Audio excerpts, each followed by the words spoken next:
অনূর্ধ্ব-19 বিশ্বকাপে অংশ নিতে আজ ঢাকা ছাড়বে বাংলাদেশ দল। শিরোপা পুনরুদ্ধারে চোখ যুবাদের। দলের উপর আস্থা আছে অধিনায়ক আজিজুল হাকিম তামিমের। জাওয়াদ জীবনদের প্রস্তুতি নিয়ে সন্তুষ্ট দলের শ্রীলঙ্কান কোচ নাভিদ নেওয়াজ। 2026 অনূর্ধ্ব-19 বিশ্বকাপের যৌথ আয়োজক নামিবিয়া ও জিম্বাবুয়ে। আফ্রিকার দুই প্রতিবেশী দেশে টুর্নামেন্ট শুরু 15 জানুয়ারি। ভারতের বিপক্ষে ম্যাচ দিয়ে বাংলাদেশের অভিযান শুরু হবে 17 জানুয়ারি।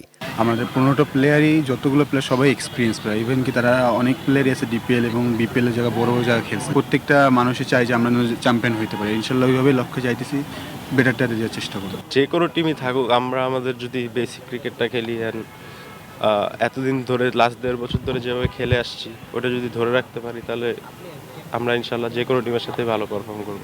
2020 সালে প্রথমবার অনূর্ধ্ব-19 বিশ্বকাপ জিতে বাংলাদেশের ক্রিকেটে সবচেয়ে বড় সাফল্য এনে দিয়েছে যুব টাইগাররা। মাঝে 2 বছর খালি হাতেই ফিরে তারা। এবার অটুট লক্ষ্য নিয়ে মিশন শুরুর প্রতিশ্রুতি অধিনায়কের কণ্ঠে। এই গ্রুপে যুব টাইগারদের প্রতিপক্ষ ভারত, নিউজিল্যান্ড ও যুক্তরাষ্ট্র। আমরা ওই দিক থেকে না দেখে আমরা টিম ওয়াইজ যাইতেছি এবং টিমে কোনটা লাগবে এবং ওইভাবে অ্যানালাইসিসও হইতেছে তাদের নিয়ে।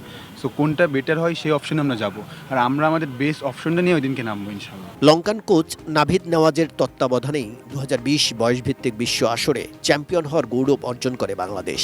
এই নিয়ে তৃতীয়বার একই কোচের অধীনে ছোটদের এই বিশ্ব মঞ্চে অংশ নিচ্ছে আজিজুলের দল। সবশেষ এশিয়া কাপে আমরা ভালো খেলেছি, এর বাইরেও বেশ কিছু ম্যাচ ছিল। সব মিলিয়ে প্রস্তুতিটা দারুণ হয়েছে।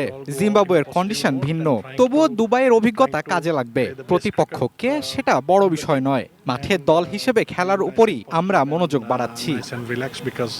গত মাসে দুবাইতে অনুষ্ঠিত এশিয়া কাপে শুরু থেকে দুর্দান্ত খেলে বাংলাদেশ, কিন্তু ফাইনালে ওঠার মঞ্চে খেই হারান আজিজুলরা। অতীতের সেই ভুলগুলো নিয়ে বেশ সতর্ক পুরো দল। মৃণাল কান্তি কাজল, এটিএন নিউজ, ঢাকা।